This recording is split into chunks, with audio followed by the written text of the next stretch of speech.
E aí, meu povo, tudo bem com vocês? Estamos dando início a mais um episódio do nosso Pod Aprovados, o podcast onde eu converso com os alunos aprovados com o meu método de estudo para a primeira fase do OAB, que é o método QLR.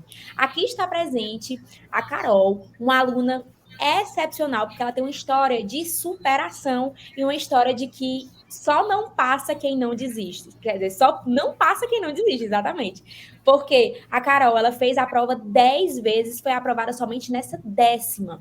Então, eu trouxe ela aqui hoje para contar um pouquinho de como foi essa trajetória dela, né, de persistência. Ela faz a prova desde 2018 e foi aprovada somente agora no AB 36. Então, seja muito bem-vinda ao Pod Aprovados. Primeiramente, obrigada, minha xará Ana. Armanda, estou extremamente feliz. Eu nunca pensei que essa história podia me trazer até aqui. E confesso, não foi porque eu quis, não, viu? Foi sinal, assim, de muita persistência. É Mas, isso aí. assim, eu conheci a Ana quando eu fazia pós na faculdade e uma menina que estudava comigo, ela estava estudando para a OAB e ela falou que estava usando o cronograma da vista de um estudante, que ela era muito organizada. E eu sempre tive esse problema com organização. Até para me começar a estudar, eu tinha que fazer um cronograma, mesmo que eu não fosse cumprir, mas tinha que estar do começo ao fim completo, porque senão eu não começava. E aí, quando eu conheci o cronograma dela, pronto, foi a chave. Aí eu pedi para ela me passar o Instagram. Quando eu cheguei em casa, eu fui verificar. E aí eu logo já adquiri, porque estava bem no período de compra. Aí eu fiz no exame 31, eu comprei o cronograma de 90 dias da Ana Clara. E Então, aí, minha o exame gente... 31 lá em 2018. Não, isso é em... Não, eu comecei em 2018 o exame 27. Mas eu Certo. só comprei o cronograma seu no exame 31. Antes disso, E eu como é usava que outro. e como é que tu fazia antes? Como é que tu estudou durante esse período, do 27 até o 31? Tipo, foi sozinha? Foi com a ajuda de outros métodos? Como foi? Certo. O 27 eu só fiz naquele embalo de fim de curso, só para testar conhecimento. Aí o 28, 29 e 30, esses daí eu fiz assistindo videoaula, só assistindo videoaula. Entendi. Eu pouco me importava em fazer questões, porque eu achava que o estudo estava ali em me assistir videoaula. Aí quando foi no exame 31, eu comprei o cronograma de 90 dias. Aí eu Beleza. estudei Na época não bastante. tinha nem QLR ainda, era só o cronograma, né? Não, era só a venda do cronograma. Você comprava É. só o cronograma Porque separadinho. deixa eu só atualizar aqui a galera que está assistindo assim pela primeira vez, que não me conhece há muito tempo. Antes de criar o método QLR, eu vendia apenas o cronograma. Então era algo bem mais simples, enfim, bem mais resumido. Enfim, você comprava só o cronograma e se organizava sozinho. Então, ela ainda é dessa época, né? E aí, como é que foi depois daí? Aí eu comprei o cronograma, né, de 90 dias, estudei. Por algum problema que eu não me lembro direito o que foi, ele foi transformado num cronograma de 60. Foi Eu alguma acho coisa que que era. aconteceu. Eu acho que a prova foi antecipada, alguma coisa do tipo, deve ter sido. Isso, foi alguma coisa assim, aham. Aí se transformou num de 60. Mesmo assim, eu continuei estudando. Estudei, me tranquei. Resultado, tirei 29 pontos. Aí eu fiquei, nossa senhora, não acredito. Mas por quê? Eu fiz uma transição. O cronograma era baseado mais em fazer questões e eu não estava apta a isso. Por mais que eu passasse um monte de dia estudando, eu não me desenvolvia bem. Mesmo assim, eu continuei. E aí, depois do exame 31, eu fiz o 32, o 33, o 34, 35, 36, todos pelo cronograma da Ana Clara. Todos. Certo. Por quê? Por mais que eu não passava, mas eu sabia que nesse cronograma era o único que eu tinha rendimento. Assistindo às aulas do jeito que eu fazia antes, eu não conseguia. E Não aí, conseguia chegar a uma o que é que tu pode dizer que fez diferente dessas vezes que tu fez com o meu método mesmo e não passou, com agora dessa última vez? O que é que tu acha que mudou? o simulado. O simulado A foi o grande chave, a divisor? chave dessa prova foi o simulado e a lei seca. Porque Explica mais também aí, se aprofunda mais nisso aí para eu entender. porque foi assim, eu fazia muita questão, e aí eu já estava cansada, porque também é como uma vez eu vi um vídeo que a senhora postou, ou você, que É, você senhora postou, a não, pelo maioria amor de Deus.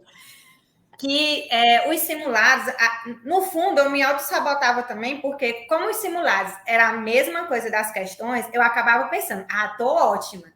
E aí, o simulado inédito me derrubava. Me derrubou dessa vez. E eu só continuei porque eu estava determinada a passar essa prova. Pois é, Eu então tirava. assim, Nunca chegava acima de 40. Eu ia chegar a 40 no simulado NET, mas eu continuei. Porque assim, gente, só para vocês entenderem, no QLR nós temos tanto simulados que são provas anteriores da OAB, ou seja, a gente pega uma prova anterior, OAB 36, 35, 34, e aí a gente faz como um simulado de prova, e aí tem um gabarito comentado lá. E também nós temos 5 simulados inéditos, que são questões de concurso da própria banca FGV, questões que os professores criam também e acabam sendo mais difíceis.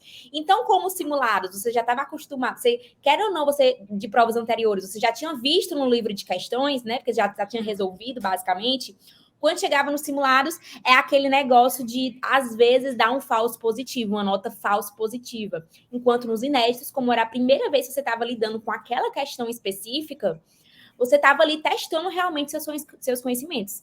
Então, nessa prova, tu fez todos os simulados inéditos? Todos os inéditos. E eu deixei de fazer um, mas não era inédito, era da prova, mas todos os inéditos eu fiz.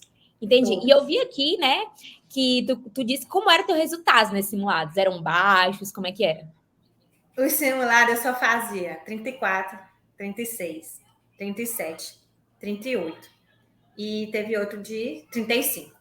Então, eu não atingia, de jeito nenhum, não atingia. Quando eu ia fazer provas, eu atingia. Aí eu digo, não vou mais fazer isso aqui, porque isso aqui eu já conheço. Agora, a diferença do simulado inédito, quando eu li a lei seca, e outra, não era uma coisa assim que eu não sabia, era uma coisa que eu ficava na dúvida.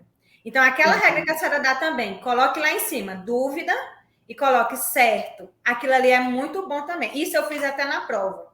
Eu digo, essa daqui certo. As questões que eu já estava dúvida, já colocava que estava em dúvida, isso. né? E a leitura... Eu falo para a galera legendar os simulados, que é o quê? Você conversar com o seu simulado, falar o que é que você está sentindo ao olhar para aquela questão. Ah, é uma questão que você tem dúvida, é uma questão que você não sabe nem para onde vai, é uma questão que você tem certeza. Então, isso vai dando um parâmetro legal, assim, você consegue visualizar mais ou menos que nota vai vir, né? Exatamente. E aí, quando eu fazia a leitura... Pode falar. Quando eu fazia a leitura, como eu tinha lido a lei seca, então aquilo ali me deu muitas questões, você não sabe o quanto. Porque mesmo que eu ficava na dúvida, eu não conseguia atingir 40, mas eu ficava na dúvida sempre entre a certa e a errada, sempre. Pela leitura da lei seca. Porque antes eu não fazia isso também, assim, não levava tão a sério. Eu achava que estava só em responder questão, ver o que eu errei, ver o que eu acertei. Mas a leitura da lei seca e os simulados inéditos nessa prova, para mim, foi um ponto essencial. Porque, assim, gente, a gente pensa que é só resolver questões. De fato, é o principal, mas não é só isso. Porque, como ela falou, na prova do AB são 4 alternativas, né? Letra A, B, C e D. Existem 2 alternativas que você exclui logo de cara, né? Que você percebe que está totalmente errada. E existem 2 que você sempre fica em dúvida, que é propositalmente. A FGV coloca ali propositalmente essas 2 alternativas. E aí, o que é que você tem que fazer durante o estudo? Você tem que... fiquei em dúvida em 2. E agora? Errei. Vamos ver o que é que diferenciava essas 2 alternativas? Era lei seca, que faltava um detalhe da lei seca para eu saber diferenciar para marcar certa? Era doutrina? Era teoria que faltava? 99% das vezes é a lei seca que falta. Ou seja, era você saber aquele ponto da lei seca que diferenciava as 2 alternativas para você marcar a letra certa. Então, juntar o método da resolução de questões com sempre fazer a leitura de lei seca é importantíssimo exatamente para você vencer essa parte de você o quê? Ficar em dúvida entre as 2 e marcar certa e não errada, né? Exatamente. E outra também, o que eu percebi, que desde que eu comprei o cronograma, eu sempre fui aumentando. Por mais que fosse pouquinho, eu conseguia aumentar a minha nota no dia da prova. Aí até que eu cheguei. O exame 34, teve a questão de Suelen.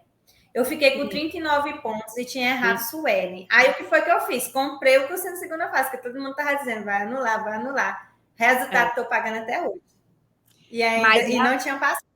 Mas realmente era aquela questão até hoje, eu acho que está errado, entendeu? Tanto que muita gente foi para a justiça, né? Enfim, rolou muitos BOs aí ainda depois, mas realmente essa prova foi uma injustiça, né? Que foi a OAB 32. Que foi uma prova muito injusta, muito mal feita, tiveram muitas questões erradas e eles não reconheceram todos os erros, né? Então, muita gente acabou não passando para a segunda fase, enquanto muita gente acreditava que ia passar porque realmente estava errada, né? Então, isso aí é uma coisa bem à parte que a gente tem que levar em consideração. E aí, me conta uma coisa.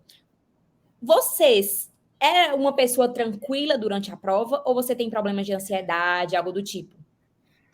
Outro problema que eu tive. Teve umas provas que, assim, no começo eu não tinha. Eu não tinha esse problema. Inclusive, em provas da faculdade, eu era bem tranquila. Agora, a prova desenvolveu isso. Porque, por eu não passar, eu ficava tempos trancada no quarto estudando. Talvez o método errado, eu acredito que foi isso, esse tempo todo. E passava muito tempo, muito tempo. Tinha dia que subia uma coisa que ficava um entalo assim na minha garganta. Eu saía para caminhar, para ver se eu melhorava. Mas, assim, médico eu não fui. Mas Só que eu assim, sei. durante a prova, tu sentia o quê? Nervosismo? Você se Isso. sentia mal? Aí, Porque durante assim, a o que eu prova, percebo, Carol, que com muita gente que reprova na OAB, é que a cada reprovação, tipo, vai ficando mais maçante. Você vai cada vez menos acreditando em você, você vai ficando cansada, né? E aí me conta como foi que tu fez para poder continuar firme, né? Porque foram 10 provas. no dia da prova, teve uma. As 4 primeiras, até que nem tanto, mas aí daí para frente, teve uma prova mesmo que, quando batia a campainha dizendo iniciar a prova, teve uma que eu fiquei com tanta vergonha, porque eu estava me tremendo, e a mulher vem pegar aquela digitalzinha no dedo, e eu coloquei minhas mãos apoiadas em cima da mesa, para ver se eu parava de tremer quando ela vinha pegar, para quando ela viesse pegar minha digital. E como meu nome é com A, sempre eu sou uma das primeiras, e eu fiquei, naquele dia, me desestabilizando na hora de começar a prova. Eu já perdi o controle total, porque eu estava toda me tremendo, e eu quase não volto a controlar.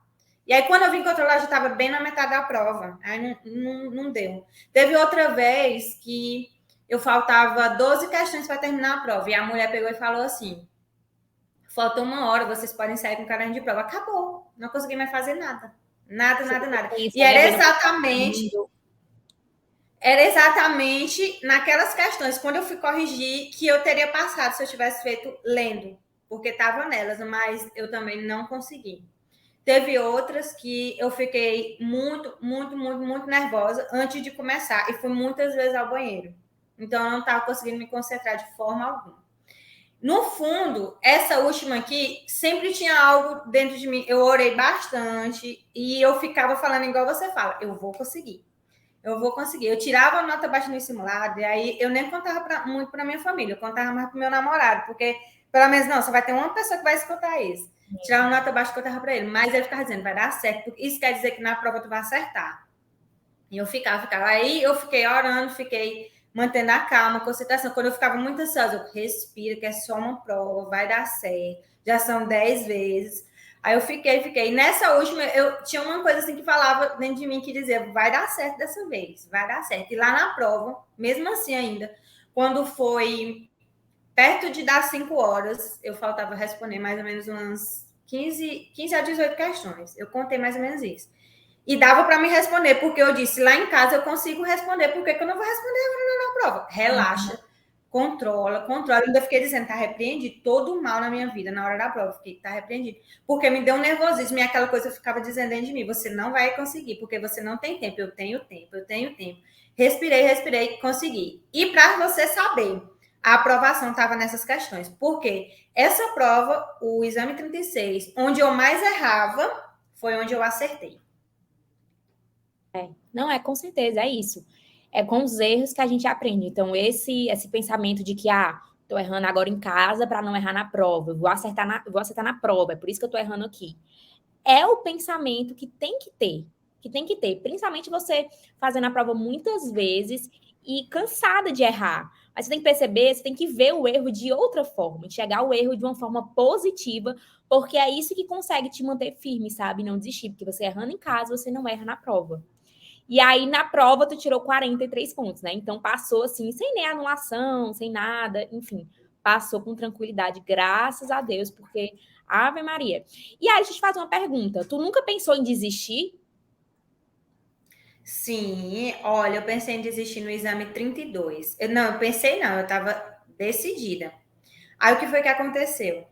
Eu também não tinha emprego.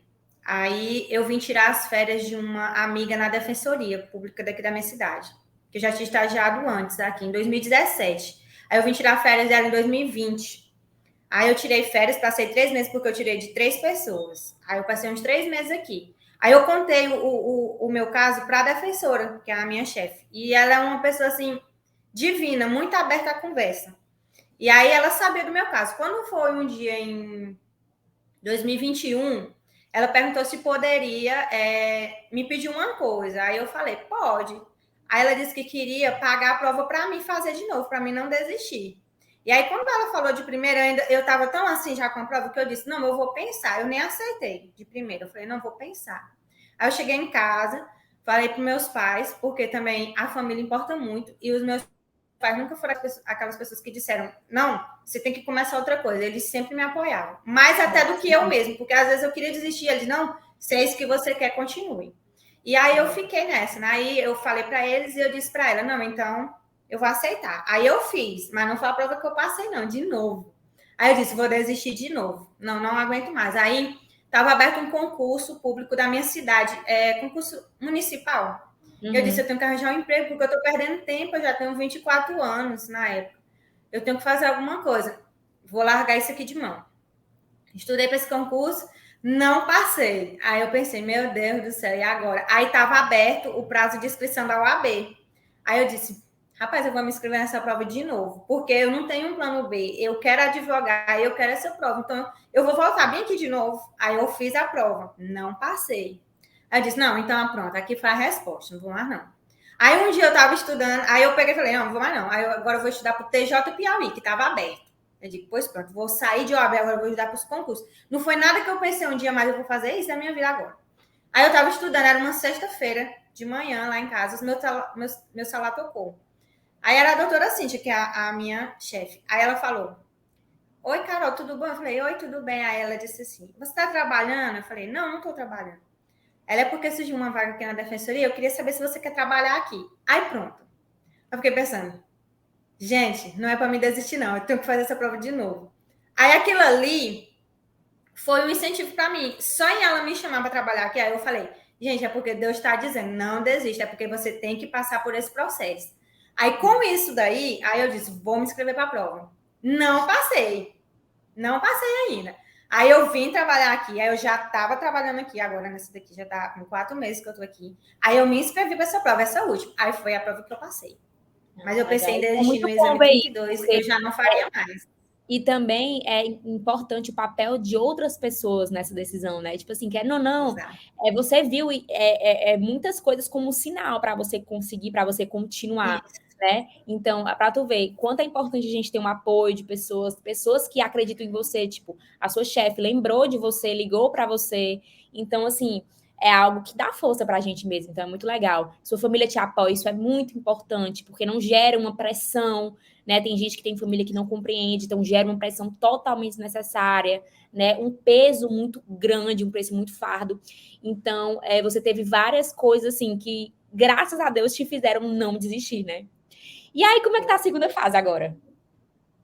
Ai, a segunda fase tá difícil, porque eu tô trabalhando, e aí ainda tem história da segunda fase também. E aí, quando eu fui ver o preço das coisas, eu digo, minha gente, como é que pode? Porque desses exames todos, eu só consegui isenção de 3. Todos eles eu pagava. Aí, eu pagava não, o pai pagava. Eu só paguei 2. E aí, eu fiquei pensando, nossa, minha gente, muito caro as coisas. E aí, tem aquele ditado que diz assim, os amigos mais chegados da gente, né, não é nem que a gente espera. E aí eu recebi uma proposta de uma pessoa que trabalhava comigo também. E ela falou que se pudesse, se eu quisesse, ela tinha como arrumar o dinheiro para mim comprar o material. Porque mesmo eu trabalhando, mas vocês sabem que o material da OAB a gente tem que comprar assim que a gente sabe que está aprovado. Porque primeiro que o livro acaba. E depois que esses cursos são muito caros. Aí ela ofereceu, e aí eu disse, não, eu vou pensar. E aí, lá em casa a gente tinha, né? Só que a gente, no cartão, vamos comprar no cartão mesmo, eu fico pagando aí, que eu tô trabalhando agora. Mas mesmo assim, até nisso, a gente viu a importância que outras pessoas estavam do meu lado. Coisas que eu não conseguia ver antes de ser aprovado, porque para mim que tudo estava dando errado. Entendi. E, Carol, para a gente finalizar esse episódio, eu queria que tu desse um conselho aí, uma palavra para quem está assistindo esse vídeo e que, porventura, já reprovou mais de uma vez, 2 vezes, 3 vezes, porque tem muita gente, sim, eu recebo muita mensagem, gente, eu tentei por vários anos, não passei, aí deixei, agora quero voltar. Então, dá uma palavra de incentivo de você que tem propriedade para falar sobre isso, né? Verdade. Outra coisa, antes de eu fazer o final. Eu sempre freto um carro, porque aqui na minha cidade não faz a aplicação da prova. A gente tem que ir para outra cidade que é Pix, é 1 hora daqui para lá. Aí eu sempre freto o carro. Desde 2018 sou eu que freto esse carro e levo gente. E sempre alguém do carro passa.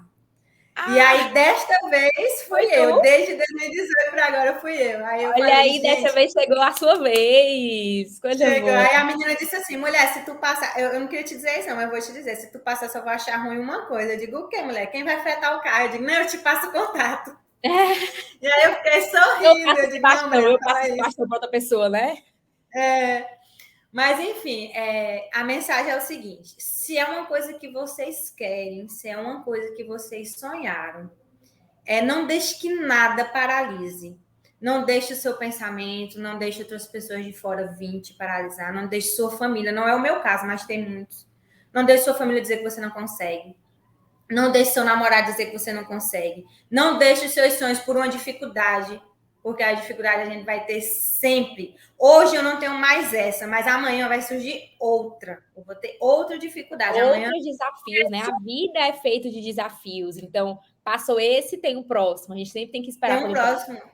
E outra, isso aqui para mim é uma vitória. Ainda que eu não venha passar na segunda fase, mas eu determino que eu vou, igual eu fiz já primeiro. Eu mandei fazer um bolo da cor da OAB, azul, branco e vermelho. Eu vou passar. Pode fazer o bolo quando eu chegar, nós vamos contar. Então, ainda que eu não passe na segunda fase, mas isso aqui já foi uma vitória, porque eu estava lutando para me chegar aqui, para me passar na primeira. Então, não deixe que nada desista. A dificuldade, a falta de condição, a distância, nada disso pode tirar o sonho de alguém. E eu sou a prova disso. E outro, o tempo. Às vezes a gente acha que está atrasado, às vezes a gente acha que nada vai dar certo. E 2022, na minha vida, foi assim, porque nada estava dando, nada dava certo. Até o meu programa que eu fiz o FIES para fazer minha faculdade, todo mês eu tinha que ir na Caixa renovar o contrato, porque ele vinha e dava problema. E eu não desisti, eu continuei indo.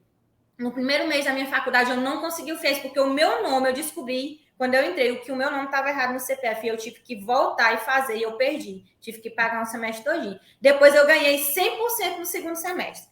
Então, não é porque você está atrasado. As coisas acontecem no tempo de Deus. Ele sabe. E se eu tive que vir até aqui, é porque eu tinha que amadurecer alguma coisa e eu tinha que aprender alguma coisa. Futuramente, se eu precisar persistir de novo, eu já sei como vai ser. E eu vou conseguir. Então, a ideia é o seguinte: não desista. Se é seu sonho, não desista. E um versículo: confia no Senhor de todo o seu coração e não se estribe no seu próprio entendimento. Conte para Deus todos os seus sonhos, todas as suas tristezas, todas as suas amarguras, ansiedade. Confia nele e vai. Com certeza. Então, gente, não poderia terminar de forma melhor esse episódio de podcast. A Carol falou aqui tudo e mais um pouco do que também eu acredito. Eu acredito muito na persistência, acredito muito em não escutar o que os outros falam, no sentido de que, tu não vai passar nunca. Tu já reprovou 9 vezes, essa prova não é pra ti, tu é burra. Tem gente que fala isso, me chamaram de burra porque eu não consigo passar na prova. E, gente, é persistência. Se você quer alguma coisa, você pode conseguir, você vai conseguir. Então, é questão de tempo. Então, seja agora, seja depois, você vai conseguir. Agora, você tem que remar, né? Remar para conseguir chegar lá. Então, fazer sua parte, estudar de fato, não é esperar a aprovação cair do céu, porque ela não vai cair do céu. É fazer sua parte todos os dias esperando que sua hora vai chegar. Exatamente. E outra, você que está usando o cronograma da Ana Clara, não está conseguindo, vou contar para vocês, ó. 1, 2, 3, 4, 5, 6. 6 vezes eu usei o dela. E eu poderia ter deixado de usar na primeira tentativa, porque eu fiz só 29, eu não, isso aqui não serve. Mas eu vou dizer para vocês, com toda certeza, o método aprova, minha gente. E é o melhor, sem dúvida nenhuma. Foi onde eu rendi bastante. O método aprova, pode comprar. Carol, muitíssimo obrigada. Então, com isso, encerramos mais um episódio do Pode Aprovados. Espero que vocês tenham gostado muito desse depoimento, dessa história maravilhosa, de muita persistência, muita luta, né? Porque a vida não é fácil e cada um tem seus problemas, cada um tem suas dificuldades, e é no tempo dele, é no tempo é no seu tempo. Então, respeite seu processo e é isso. Muitíssimo obrigada, Carol, pela tua presença, por ter topado participar desse bate-papo. Foi maravilhoso mesmo. E espero que você possa inspirar outras pessoas que, porventura, aí estejam com vontade de desistir, né? Para, de fato, continuar. E olha, vai para o meu escritório, hein? Com certeza, viu? Com certeza. Muito, muito, muito. Eu que agradeço. Estou muito feliz por ter participado e espero que a senhora tenha muito sucesso, mais do que a senhora já tem. A senhora foi um anjo de Deus. E um prazer, de fato, conhecer a tua história de perto, conversar contigo. Para mim, o prazer é todo meu, de fato. Viu? Um beijo. Muito E obrigada. obrigada. Tchau, tchau. Um beijo, tchau, tchau.